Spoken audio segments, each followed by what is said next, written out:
जय हिंद प्यारे बच्चों, कैसे हैं आप लोग। उम्मीद करेंगे कि आप लोग बहुत ही अच्छे होंगे। तो बच्चों, मैं आपके सामने लेकर के आ चुका हूं साइंस का बहुत ही शानदार क्लास साथियों।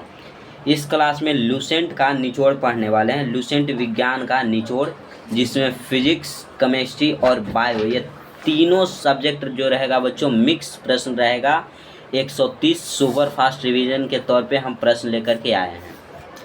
ये क्लास जो होगा बच्चों भारत के सभी कम्पिटिटिव एग्ज़ाम के लिए, भारत में जितने भी कम्पिटिटिव एग्ज़ाम हैं वो सभी एग्ज़ामों के लिए है। अगर बच्चे किसी भी एग्ज़ाम की तैयारी करते हैं तो आप ज़रूर इस क्लास में जुड़िए और बेहतरीन ढंग से पढ़ाई कीजिए। यहाँ से बच्चों प्रश्न फंसेंगे। आप ये साइंस का क्लास मिस मत कीजिएगा, सभी बच्चे क्लास को कीजिएगा। ये सेशन अच्छा लगेगा तो सभी बच्चे लाइक कीजिएगा, अपने दोस्तों में, भाई बहन, रिश्तेदारों के पास, सभी के पास शेयर कीजिएगा जो बच्चे कम्पिटिटिव एग्ज़ाम की तैयारी करते हैं। अगर कोई प्रश्न पूछना हो बच्चों, प्रश्न में कोई डाउट हो तो कमेंट बॉक्स में सभी बच्चे कमेंट करेंगे। मैं आप सभी का डाउट अगले क्लास में क्लियर कर दूंगा और सभी बच्चों का रिप्लाई दूंगा। चैनल को जो भी बच्चे सब्सक्राइब नहीं किए हैं साथियों, वो चैनल को सब्सक्राइब कर करके साथ ही साथ घंटी को दबाकर बेल आइकन को ऑल पे सेट कर लेंगे, ताकि जब भी वीडियो अपलोड करें उसका नोटिफिकेशन मिले और आप सही समय से क्लास अटेंड कर सकेंगे।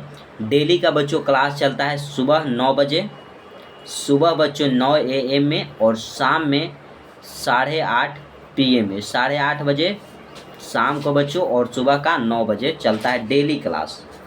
PDF अगर बच्चों क्लास का चाहिए तो टेलीग्राम का लिंक जो है वो डिस्क्रिप्शन में दिया गया है। आप सभी बच्चे टेलीग्राम से जुड़िए, वहाँ पे बच्चों आप सभी का PDF क्लास के बाद अपलोड कर दिया जाएगा। आप सभी बच्चे PDF रिवीजन कर लेंगे। जो एक्स्ट्रा बताएंगे बच्चों वो कॉपी और पेन लेकर के बैठिएगा, नोट करते चलिएगा। पहला प्रश्न देखिएगा क्या कहता है। सभी प्रश्न वन लाइनर है। प्रश्न कहता है कि कोशिका सिद्धांत किसने दिया था। कोशिका सिद्धांत के बारे में बोला गया है बच्चों, तो स्लाइडेन एवं स्वान ने दिया था, ये आप लोग जान गए। यहाँ पे वन लाइनर प्रश्न है, आप तो आंसर दिया हुआ है, आप जान गए कि स्लाइडेन एवं स्वान ने कोशिका सिद्धांत दिया। एग्जाम में आपसे पूछ दिया जाएगा कि कोशिका सिद्धांत कब दिया गया। तो साथियों 1838-39 ईस्वी में कोशिका सिद्धांत दिया गया। जो स्लाइडेन था उसने 1838 ईस्वी में, और स्वान ने साथियों 1839 ईस्वी में कोशिका सिद्धांत दिया था। इतना याद हो जाएगा बच्चों। ये डेट याद रखिएगा, डेट बहुत ज़रूरी है, ये एग्जाम में पूछे गए प्रश्न है। अब हम कोशिका के बारे में जानेंगे कि कोशिका की खोज किसने की। बच्चे कोशिका की खोज आप लोग बताइएगा किसने किया और कब किया। तो एक रॉबर्ट हुक नामक व्यक्ति थे, रॉबर्ट हुक बच्चों। रॉबर्ट हुक ने 1665 ईस्वी में कोशिका की खोज की, और जो कोशिका की खोज की वो कोशिका मरी हुई थी। कौन सी कोशिका की खोज की थी बच्चों। तो मृत कोशिका की खोज किसने किया। रॉबर्ट हुक ने।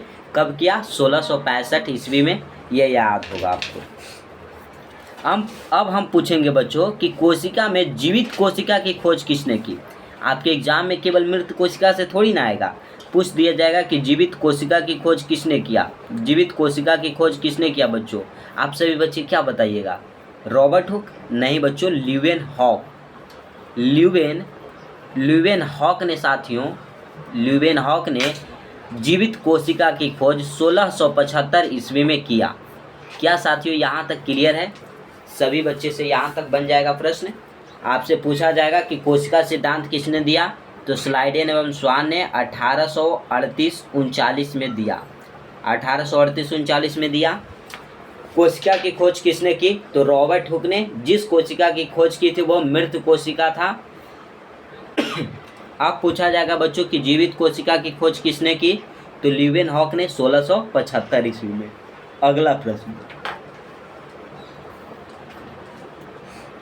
प्रश्न कहता है बच्चों कि कार्बन मोनोऑक्साइड प्रदूषक क्यों होता है।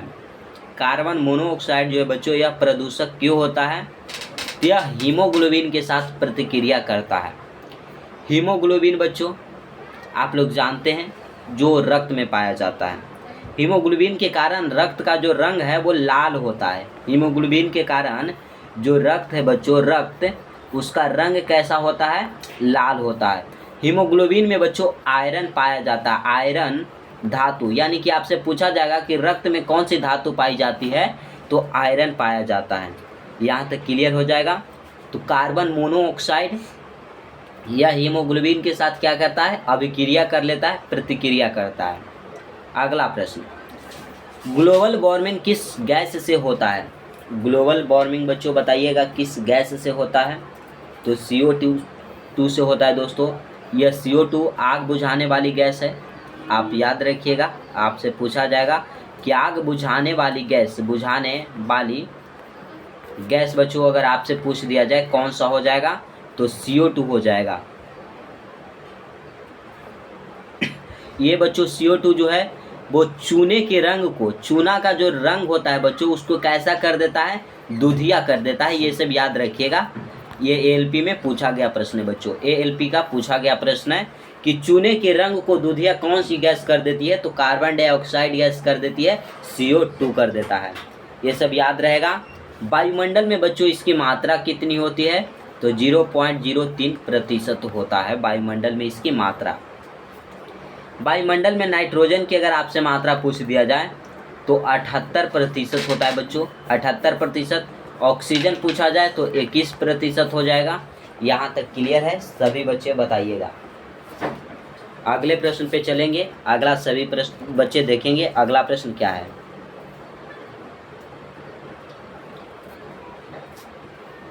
प्रश्न कहता है बच्चों कि मानव शरीर के किस अंग को मानव शरीर का जैव रसायन प्रयोगशाला भी कहा जाता है? सभी बच्चे बताइएगा कि मानव शरीर के कौन सा अंग है जिसको मानव शरीर का जैव रसायन प्रयोगशाला भी कहा जाता है? तो याद रखिएगा, यकृत को कहा जाता है बच्चों। यकृत का अगर हम वजन पूछे, यकृत बच्चों जिसे किडनी कहा जाता है, इसका वजन कितना होता है? वजन तो लगभग 1.5 kg होता है, 1.5 kg बच्चों इसका लगभग वजन होता है। यकृत का अगर अध्ययन के बारे में बात किया जाए कि अध्ययन क्या कहलाता है, तो हेपेटोलॉजी कहलाता है। हेपेटोलॉजी। आपसे पूछा जाएगा कि यकृत का अध्ययन क्या कहलाता है? हेपेटोलॉजी। यकृत का वजन क्या होता है? तो लगभग 1.5 kg होता है। ये सब याद रखिएगा आप सभी बच्चे। मानव शरीर की सबसे बड़ी ग्रंथि क्या होता है बच्चों? यकृत, जो कि मानव शरीर का सबसे बड़ी ग्रंथि बच्चों, सबसे बड़ी ग्रंथि कौन सी होती है? तो हो जाता है आपका यकृत हो जाता है। ये क्लियर हो जाएगा। मानव शरीर में जैव रसायन प्रयोगशाला किस अंग को कहा जाता है? तो यकृत को कहा जाता है। यहाँ तक क्लियर है दोस्तों? क्लियर है तो बताइएगा। अगले प्रश्न पे चलेंगे। अगला प्रश्न कहता है कि कमानी तुल्ला किस सिद्धांत पे काम करती है? तो हुक के नियम पे बच्चों कमानी तुल्ला जो है वो काम करता है। अगला प्रश्न, शक्कर के किण्वन से क्या बनता है? तो इथाइल एल्कोहल जो है बच्चों शक्कर के किण्वन से बनता है। शक्कर आप लोग जानते हैं चीनी के किण्वन से इथाइल एल्कोहल बनता है। आनुवांशिकता के जन्मदाता हो जाते हैं बच्चों मेंडल, जो कि ऑस्ट्रेलिया के हैं। कहाँ के हो जाएंगे? ऑस्ट्रेलिया। यहाँ तक क्लियर हो जाएगा। ऑस्ट्रेलिया के हो जाएंगे मेंडल। जिन्होंने अपने प्रयोगों में किस पौधे का प्रयोग किया है बच्चों? पौधे का प्रयोग किया है, तो ये मटर के पौधे के प्रयोग किए थे। इन्हें आनुवांशिकता का जनक कहा जाता है। आनुवांशिकता का जन्मदाता मेंडल साहब हो जाएंगे। क्लियर हो जाएगा। आनुवांशिकता के लिए किस पौधे का प्रयोग किए हैं? मटर का प्रयोग किए। किस देश के थे? तो ऑस्ट्रेलिया के थे। अगले प्रश्न पे चलेंगे। अगर सेशन अच्छा लग रहा होगा तो अपने दोस्तों तक शेयर कीजिएगा और सेशन को लाइक कीजिएगा बच्चों। चैनल को हो सके तो सभी बच्चे सब्सक्राइब करके जुड़ जाइएगा। डेली ऐसे क्लास करने के लिए बच्चों आप हमारे साथ ज़रूर जुड़े और साथ ही साथ टेलीग्राम से ज़रूर जुड़ जाइएगा। डिस्क्रिप्शन में लिंक है। अगला प्रश्न, सुपर कूलिंग का अभिप्राय तरल के किस बिंदु पर शीतलता से है? तो ये बच्चों हिमांक के नीचे है। ठीक है, अगला प्रश्न देखिएगा। प्रश्न कहता है किस तापमान पर पानी का घनत्व अधिक होगा? पानी का घनत्व पूछा जाए बच्चों कि सबसे अधिक किस तापमान पर होता है, तो बच्चों -4 डिग्री सेल्सियस पे होता है। ठीक है, अगर पूछा जाए कि आपसे कि पानी का जो घनत्व होता है, पानी जो बर्फ़ बनता है कितने डिग्री सेल्सियस पे, तो 0 डिग्री सेल्सियस पे बच्चों पानी जो है वो बर्फ़ बनता है। पानी उबलता है कितना डिग्री सेल्सियस पे बच्चों? उबलता है कितना डिग्री सेल्सियस पे? तो 100 डिग्री सेल्सियस पे पानी जो है उबलना शुरू कर देता है। क्लियर हो जाएगा। किस तापमान पर पानी का घनत्व अधिक होगा? तो 4 डिग्री सेल्सियस पे। 4 डिग्री सेल्सियस पे बच्चों पानी का जो घनत्व है वो अधिकतम होता है। अगला प्रश्न, पानी में से पैदा होने वाले बुलबुले में जो चमक होती है यह किस प्रक्रिया के कारण होती है? बताइएगा। पानी में जो बुलबुला होता है बच्चों, पानी का बुलबुला, उसमें चमक होती है किस प्रक्रिया के कारण? अब हम पूछेंगे बच्चों कि हीरा का चमकना, हीरा का साथियों चमकना, हीरा का चमकना आप लोग बताइएगा। शीशे में दरार पड़ जाता है तो वो भी चमकता है बच्चों, बताइएगा किसके कारण?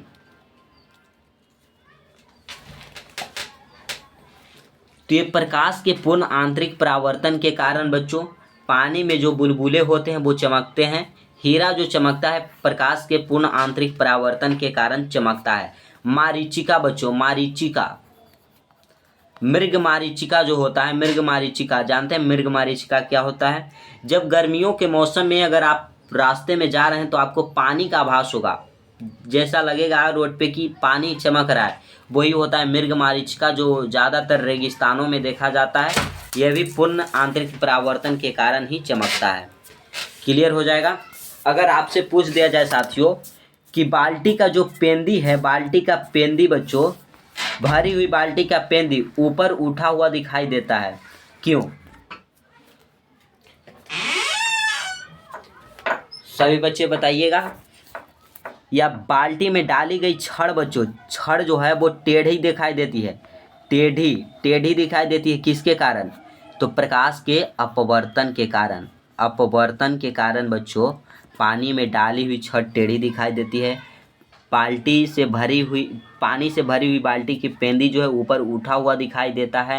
ये सब प्रकाश के अपवर्तन के कारण होता है। अगला प्रश्न देखिएगा। ग्रेनाइट के प्रमुख घटक क्या हैं? ग्रेनाइट का जो प्रमुख घटक है बच्चों SiO2 और Al2O3 होता है। क्या होता है? Al2O3 और SiO2, ये जो है ग्रेनाइट का प्रमुख घटक है। आहार नली की सबसे बाहरी परत क्या कहलाती है? आहार नली की जो सबसे बाहरी परत है बच्चों वो क्या कहलाती है, वो बताइएगा। तो सिरोसा कहलाती है। मानव शरीर की अगर बच्चों हम सबसे लंबी कोशिका पूछे, सबसे लंबी कोशिका बताइएगा। सबसे लंबी कोशिका बच्चों मानव शरीर के, तो ये हो जाता है तंत्रिका कोशिका। तंत्रिका कोशिका हो जाएगा जो कि मानव शरीर की सबसे लंबी कोशिका है। अगर पूछ दे बच्चों हम कि दुनिया का सबसे बड़ा कोशिका, दुनिया का सबसे बड़ी, अगर सबसे बड़ी कोशिका आपसे पूछा गया है, सबसे बड़ी कोशिका बताइएगा कौन सी हो जाएगी? सबसे छोटी कोशिका, सबसे छोटी कोशिका बताइएगा। ये दो बता दीजिए बच्चों। सभी बच्चे का आंसर फटाक से आना चाहिए कमेंट बॉक्स में कि सर सबसे बड़ी कोशिका जो है वो होता है शुतुरमुर्ग का अंडा। शुतुरमुर्ग का बच्चों अंडा जो होता है, शुतुरमुर्ग का अंडा, वो दुनिया का सबसे बड़ा, अगर आपसे कोशिका पूछा गया तो बता दीजिएगा कि शुतुरमुर्ग का अंडा हो जाएगा। सबसे छोटी कोशिका माइक्रोप्लाज्मा होता है। माइक्रो साथियों प्लाज्मा, माइक्रोप्लाज्मा जो होता है वो सबसे छोटी कोशिका हो जाएगा। सबसे बड़ी कोशिका जो हो जाता है शुतुरमुर्ग का अंडा हो जाता है। यहाँ तक क्लियर है। अगले प्रश्न पे चलिएगा, देखिएगा अगला प्रश्न। किसी तरंग की प्रबलता किसके अनुपात में होती है? किसी भी तरंग की जो प्रबलता होती है बच्चों आयाम के वर्ग के अनुपात के रूप में होती है। ऑप्शन है थोड़ी ना। अगला प्रश्न, आलू क्या है? तो आलू जो है बच्चों ये तना है। आलू किस क्रांति से संबंधित है? तो गोल क्रांति हो जाएगा बच्चों, गोल क्रांति से संबंधित हो जाएगा आलू। याद रखिएगा, लाल क्रांति जिसमें टमाटर उत्पादन और मांस उत्पादन होता है लाल क्रांति में, गोल क्रांति जिससे आलू उत्पादन संबंधित है। अगला प्रश्न, प्रश्न कहता है कि प्रकाश की दिशा में होने वाले परिवर्तन की घटना जब वह एक माध्यम से अन्य माध्यम में होकर गुजरती है तो क्या कहलाती है? बच्चे देखिएगा, ये है माध्यम, एक वायु है बच्चों, वायु है, ये आप जल मान लीजिए, जल मान लीजिएगा। तो साथियों कहता है कि जब प्रकाश की किरण एक माध्यम से यानी कि वायु के माध्यम से ऐसे आया, उसके बाद इसे जाना चाहिए था बच्चों ऐसे, ऐसे जाना चाहिए, लेकिन प्रकाश के अपवर्तन होता है जब एक माध्यम से दूसरे माध्यम में जाता है तो प्रकाश की किरण अपने पद से विचलित हो जाता है। तो ये कैसे जाएगा? ये ऐसे हो जाएगा, यानी कि मुड़ जाएगा। जब बच्चों विरल से सघन में जाता है, विरल से सघन में जाता है तो अविलंब की ओर आता है बच्चों, तो प्रकाश की किरण ऐसे आएगा। अगर हम पूछे बच्चों कि एक परावर्तक सतह है, मान लीजिए कि यह एक समतल दर्पण है, समतल दर्पण है साथियों, प्रकाश की किरण इस पे ऐसे पड़ा, कैसे पड़ा? ऐसे पड़ा। उसके बाद ये वापस इसी माध्यम में लौट गया, इसी माध्यम में, इसी दिशा में नहीं साथियों, इसी माध्यम में लौट गया। तो ये क्या कहलाएगा? तो ये कहलाता है प्रकाश का परावर्तन, प्रकाश का परावर्तन ये हो जाएगा। और जब ऐसे आया और यहाँ से आना था ऐसे आ गया तो ये बच्चों अपवर्तन कहलाता है। एक माध्यम से दूसरे माध्यम में जाता है तो अपवर्तन, अगर उसी माध्यम में लौट जाता है तो परावर्तन हो जाएगा। ये दोनों का कितने नियम है? 2 नियम। अगर पूछा जाए कि प्रकाश के अपवर्तन के कितने नियम हैं तो 2, और प्रकाश के परावर्तन के कितने नियम हैं तो 2 हो जाएगा। क्लियर है यहाँ तक साथियों? अगला प्रश्न, कौन दूध को दही में बदल देता है? तो लैक्टोबैसिलस जो है बच्चों दूध को दही में बदल देता है। दही में कौन सी जीवाणु होता है? तो किण्वन होता है। अगला प्रश्न देखिएगा, प्रश्न है अगला बच्चों कि कौन सा दर्पण कारों की हेडलाइट में प्रयोग होती है? हेडलाइट की बात किया गया है बच्चों, तो अवतल दर्पण का प्रयोग किया जाता है। अगर हम पूछ देते आपसे कि साइड मिरर, आप लोग बताइएगा कि साइड मिरर का प्रयोग, साइड मिरर के रूप में बच्चों किस दर्पण का प्रयोग किया जाता है? सभी बच्चे बताइएगा। तो गाड़ी के जो साइड मिरर होता है बच्चों उसमें उत्तल दर्पण का प्रयोग किया जाता है। कौन से दर्पण? उत्तल दर्पण का प्रयोग किया जाता है।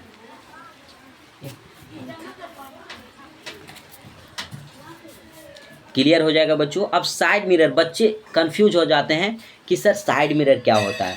तो जो ड्राइवर बैठे होते हैं उनके बगल में दाहिने साइड और बाएं साइड भी एक मिरर लगा हुआ होता है, एक शीशा बच्चों जिसे हम लोग ऐनक बोलते हैं, वो लगा हुआ आता है।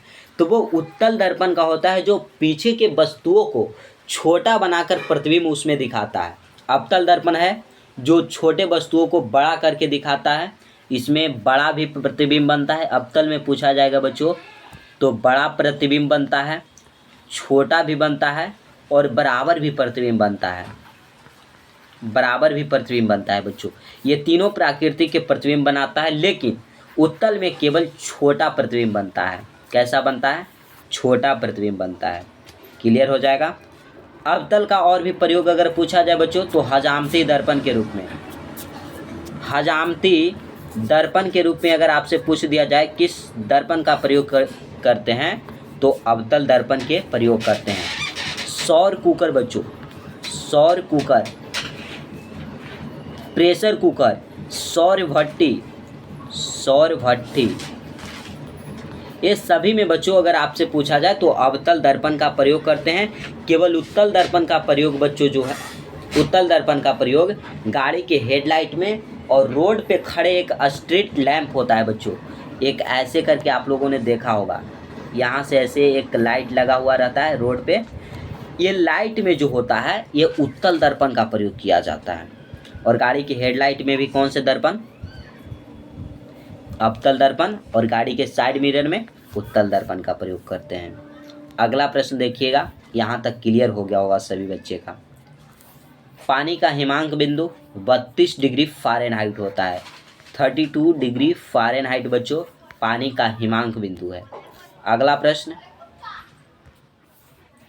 उस तत्व की पहचान करें जिसका परमाणु क्रमांक 7 हो। तो 7 होता है बच्चों नाइट्रोजन की, परमाणु संख्या 7 हो जाएगा। वायुमंडल में अगर इसका प्रतिशत देखा जाए तो सबसे अधिक पाया जाता है 78%। और जो आप लोग बचपन में कुरकुरे खाते होंगे, कुरकुरे बच्चों, लेज खाते होंगे, जो सामग्री पैकेट में बंद होता है ना, वो सामग्री में नाइट्रोजन गैस भरी होती है ताकि वो सभी सामान खराब ना हो। तो ये क्लियर हो जाएगा। परमाणु क्रमांक कितना है? 7। अगर हम पूछे कि कैल्शियम की परमाणु क्रमांक बच्चों 20 हो जाएगा। पोटेशियम पूछ दिया जाए 19 होगा। कार्बन पूछ दिया जाए बच्चों 6 हो जाएगा। मैग्नीशियम की बात करें तो ये सब 12 हो जाएगा। क्लियर हो जाएगा यहाँ तक साथियों? क्लियर है? सभी बच्चे बताइएगा। अगला प्रश्न आता है कि इन्फ्लुएंजा को किस रूप में जाना जाता है? इन्फ्लुएंजा बच्चों स्वाइन फ्लू के रूप में जाना जाता है। क्लियर है यहाँ तक? तो बच्चों आज का जो सेट का प्रश्न था 20 प्रश्न था। ये बच्चों सेट में तो लगभग नहीं 130 प्रश्न है। तो डेली का बच्चों 40 प्रश्न कराते हैं। 20 सुबह 9 बजे, सुबह 9 AM में बच्चों, और शाम में 8:30 बजे PM में। ये दोनों टाइम में बच्चों 20-20 प्रश्नों का सेट लेकर के आते हैं। सभी बच्चे क्लास में जुड़िएगा और सुपर फास्ट रिवीजन के लिए तैयार रहिएगा बच्चों। हर एक प्रश्नों को डिटेल में आपको बताया जाएगा। या तो साइंस का स्पेशल बैच रहे, साइंस का बच्चों स्पेशल क्लास रहे, या जीके जीएस का बच्चों जीके जीएस का क्लास रहे, ये सभी में आपको प्रश्नों का निचोड़ बताया जाएगा। एक प्रश्न से बच्चों लगभग 4 से 5 प्रश्न आपको बताया जाएगा ताकि उससे रिलेटिव कैसा भी प्रश्न हो आप सभी बच्चे क्लास में कर लेंगे तो बच्चों एग्ज़ाम में कोई भी परेशानी नहीं होगा। तो आज यहीं तक रखेंगे। अगर सेशन अच्छा लगा हो तो सभी बच्चे लाइक कीजिएगा, अपने दोस्तों तक शेयर ज़रूर कीजिएगा जो कॉम्पिटिटिव एग्ज़ाम की तैयारी करते हैं। और बच्चों कोई भी परेशानी अगर क्लास में आया हो तो कमेंट बॉक्स में सभी बच्चे कमेंट कर देंगे कि सर यहाँ पे दिक्कत है, मैं उनका रिप्लाई दे दूँगा। चैनल को जो भी बच्चे सब्सक्राइब नहीं किए हैं वो चैनल को सब्सक्राइब करके साथ ही साथ घंटी को दबाकर बेल आइकन को ऑल पे सेट कर लीजिएगा ताकि जब भी वीडियो अपलोड करें तो नोटिफिकेशन आपको मिले। और डेली सही समय से बच्चों 9 बजे और शाम 8:30 बजे सही समय से क्लास अटेंड कर सकेंगे। सभी क्लासों का PDF आपको चाहिए तो टेलीग्राम का लिंक डिस्क्रिप्शन में दिया गया है। सभी बच्चे टेलीग्राम से ज़रूर जुड़िएगा। तो आज के लिए बस इतना ही। जय हिंद साथियों।